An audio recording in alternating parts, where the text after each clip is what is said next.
President Vest, members of the Corporation of the Massachusetts Institute of Technology, distinguished members of the faculty, Mayor Reeves, happy graduates, even happier parents, and others gathered here today, I am pleased and honored to be with you this morning.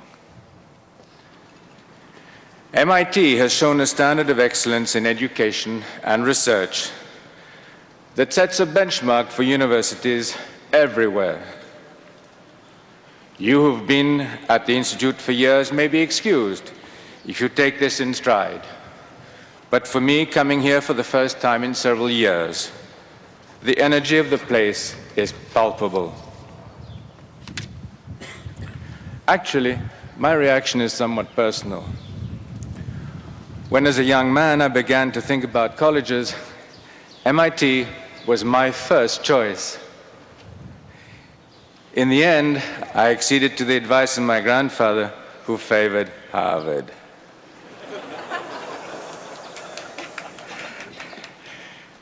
In fact, I didn't even apply anywhere other than MIT, and MIT accepted me on the basis of my grades.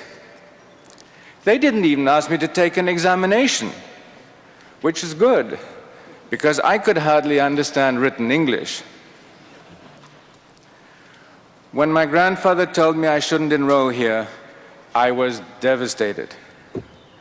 That really put the kibosh on my plans to study science. You see, I learned Harvard English.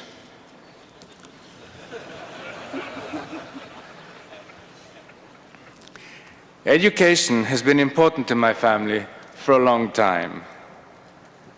My forefathers founded Al-Azhar University in Cairo some 1,000 years ago, at the time of the Fatimid Caliphate in Egypt. Discovery of knowledge was seen by those founders as an embodiment of religious faith, and faith as reinforced by knowledge of workings of the Creator's physical world. The form of universities has changed over those 1,000 years, but that reciprocity between faith and knowledge remains a source of strength. MIT has changed also over its 130 years. This university was initially designed to meet the needs of society in a newly industrialized world. As the world and its needs evolved, so has MIT's curriculum.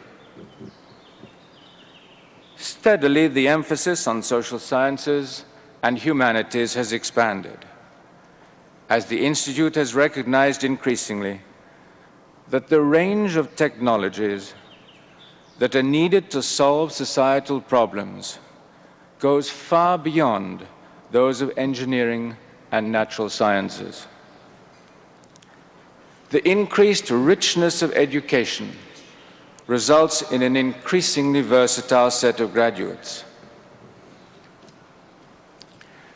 As I look out over those today who are here, I see that MIT has changed in other ways. The great continents of the world are now represented in your student body and in your faculty. So too are the great religions of the world. MIT seems prepared to take advantage of excellence from all quarters, a fact that is sure to reinforce the Institute's future strength. When I was thinking about the theme that I should choose for this talk, I considered first that commencements are occasions to reflect on general truths, truths that will retain their validity over the course of your lives and over the wide range of intellectual interests that you graduates embody. But how is that search for generality to be squared with the very particular point in time that today represents? You and I are here in a real sense only because 1994 finds MIT and the world at distinctive stages of their evolution. Still, the particular can provide insight into the general, so my comments today will draw on the particular in the hope of saying something of value about the general. I shall talk today about encounters. Encounters. When two people meet, or two particles, or two cultures. In that crucial moment of interaction, the results of an encounter are determined. In the simplest of encounters, say with two billiard balls, the outcome is a predictable result of position, velocity, and mass. But the encounters that interest me most are not so simple.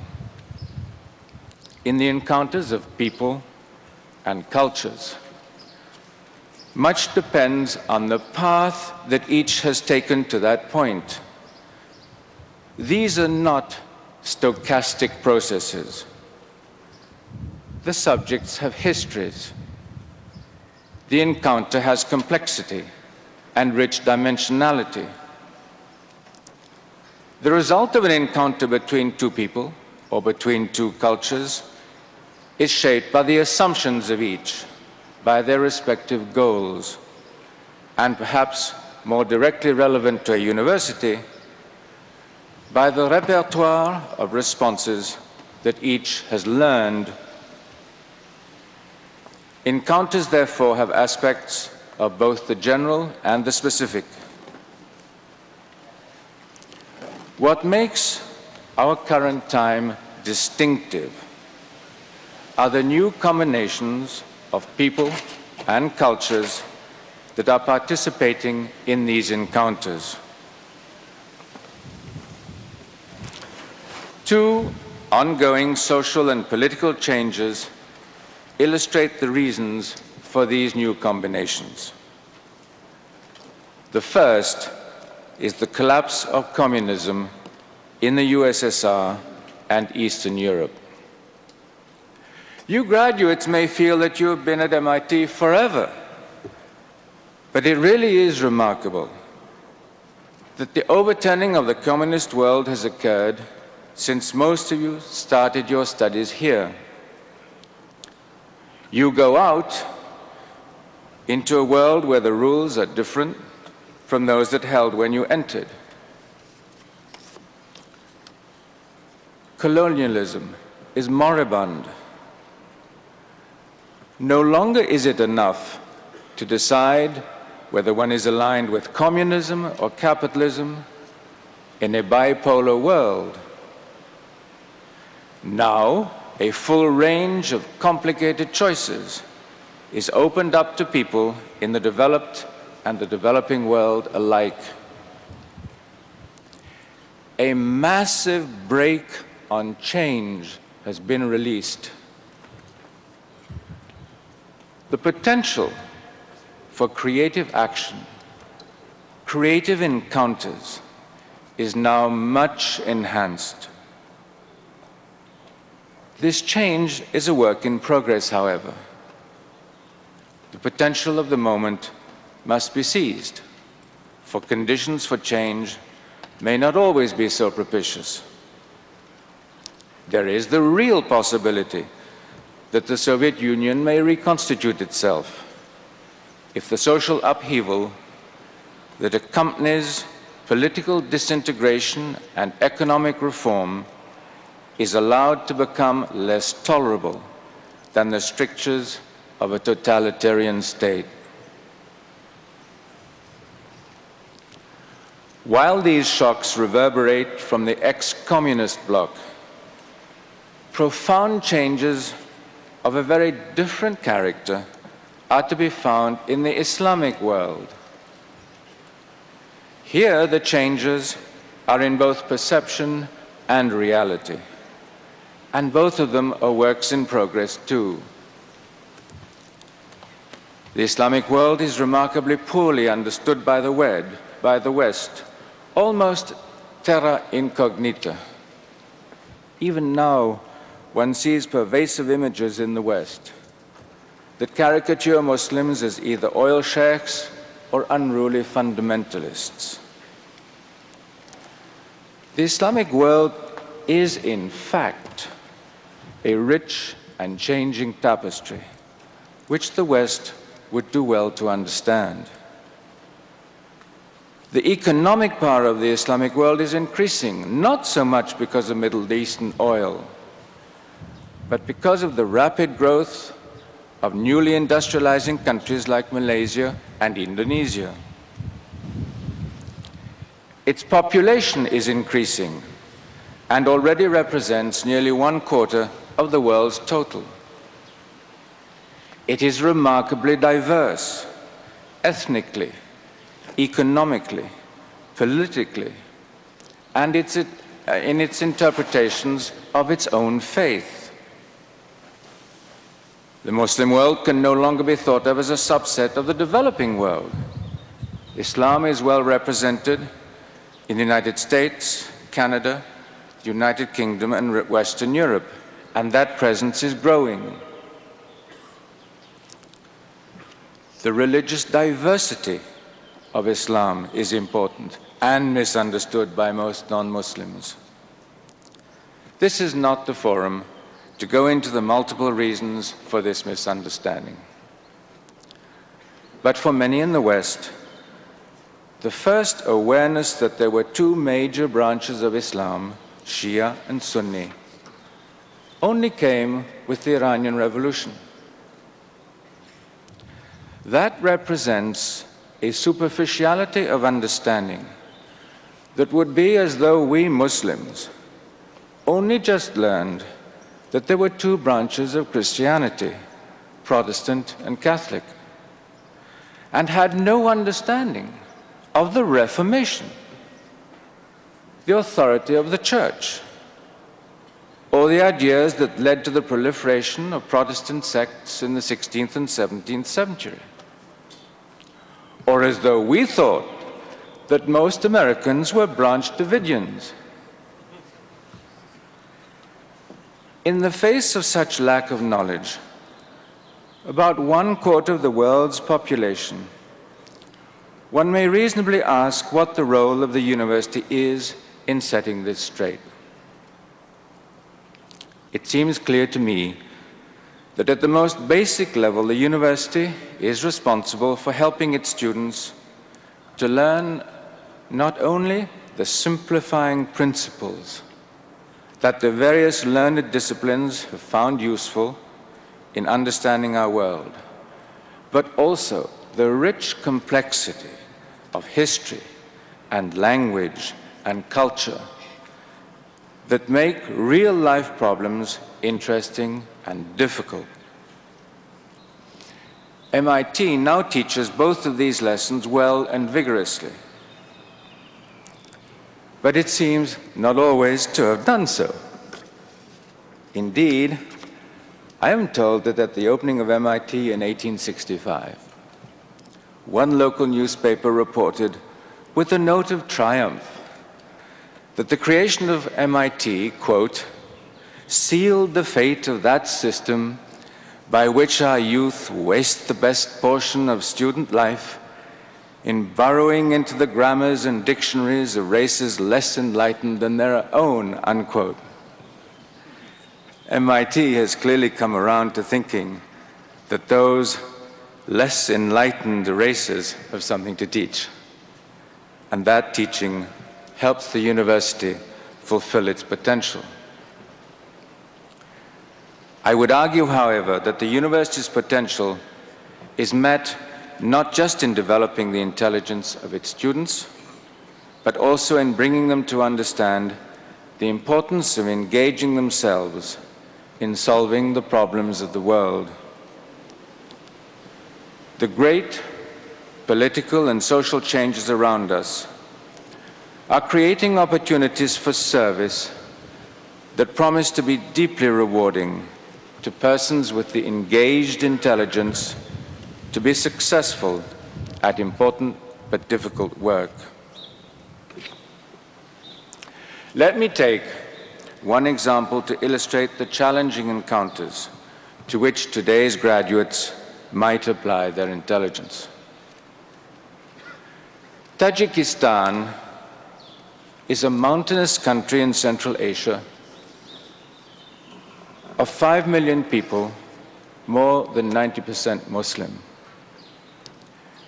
As a republic in the former Soviet Union, bordering China and Afghanistan, it had a strategic importance that dwarfed its natural resources.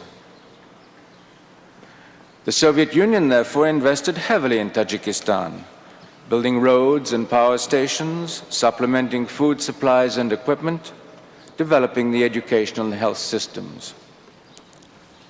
The result was a highly educated, sophisticated, but largely rural population that managed its affairs well at home by the rules of the game at that time, and provided well-developed human resources for export to other parts of the Soviet Union. With the fall of the Soviet Union, things changed for Tajikistan. Subsidies, which had provided most of the Republic's budget, and for the remoter parts, 80% of the food supply, were cut off. The result has been hunger, shortages of fuel and clothing, and deep uncertainty about the future.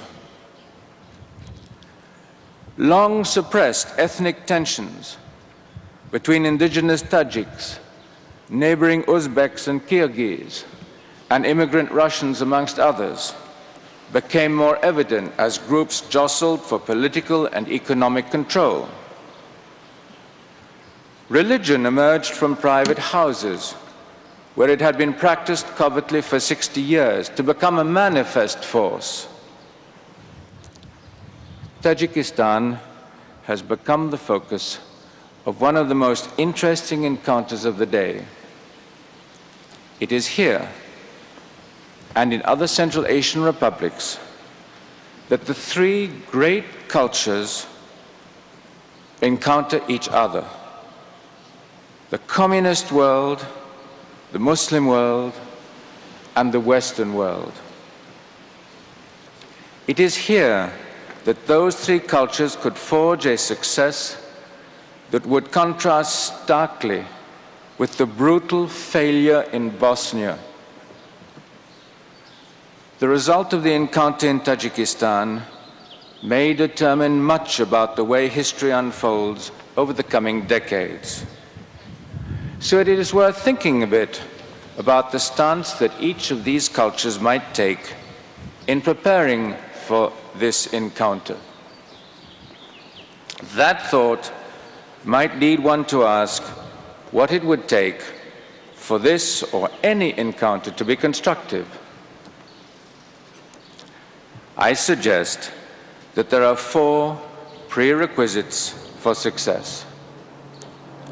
For each of the cultures, the result should, first, draw on its strengths, and second, be consistent with its goals. Third, the result should be a sustainable improvement in the current situation. And fourth, the transition should be humane. Each of these 3 cultures has something to bring to the solution of the problems of Tajikistan. The West has many strengths, but prominent among them are science and democracy, with their public mechanisms for self-correction, and also private institutions, liberal economics, and a recognition of fundamental human rights. The Muslim world offers deep roots in a system of values emphasizing service, charity, a sense of common responsibility, and denying what it sees to be the false dichotomy between religious and secular lives. The ex-communist world, although it failed economically, made important investments in social welfare, with particular emphasis on the status of women, and was able to achieve in Tajikistan impressive social cohesion.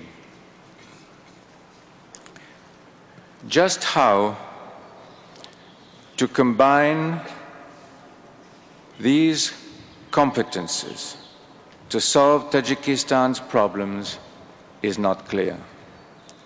But if the outcome is to be sustainable, it seems necessary to concentrate resources on the development of private institutions, of accountable public institutions, and of human potential. But how to get from here to there without inflicting cruel damage on a people already buffeted by shortages and change? Again, the way is not entirely clear, but one should strive to retain the powerful ties of mutual support that in different ways bind individuals together in Muslim and communist societies. And one should see that the impressive gains in health and education are not lost in the transition, for it would be unconscionable to allow, for example, the equality of men and women that has been achieved in Tajikistan over the last 60 years to be erased in the transition to a market economy. These are the prerequisites that I hope the representatives of these three important cultures will keep in mind as they have their encounter over Tajikistan. If the encounter of the Muslim world, the West, and the ex-communist world takes account of the need for each to draw on its own strengths, to be consistent with its goals, to strive for a sustainable, improved outcome, and to ensure a humane transition, then the encounter will have been as successful as it is important. Indeed, the importance of Tajikistan has, if anything, increased in recent years as events in neighboring countries continue to remind us. Turning back to today's graduates, I hope that these four prerequisites applied equally to the encounter that you are just completing with MIT. Knowing the quality of faculty and students here, I have no doubt that the encounter between you and the faculty has drawn on your respective strengths. I hope each of you kept consistent with your goals, even as they may have evolved over your time here. The quality and sustainability of the outcome will be determined over the course of your lives. But reading the smiles amongst the graduates, I judge that the transition, your time at MIT, must have been tolerably humane. In conclusion, I would recall the words of former MIT President James Killian Jr. Quote, "We need better linkages between science and humanities with the object of fusing the two into a broad humanism that rests upon both science and the liberal arts and that does not weaken either. We need bifocal vision to thread our way among the problems of modern society," unquote. That need to use the power of complementary academic disciplines remains true today. What is now clear is the need also to draw on the wisdom of different cultures in solving those problems. Thank you, and please accept my best wishes for a lifetime of constructive encounters. Thank you.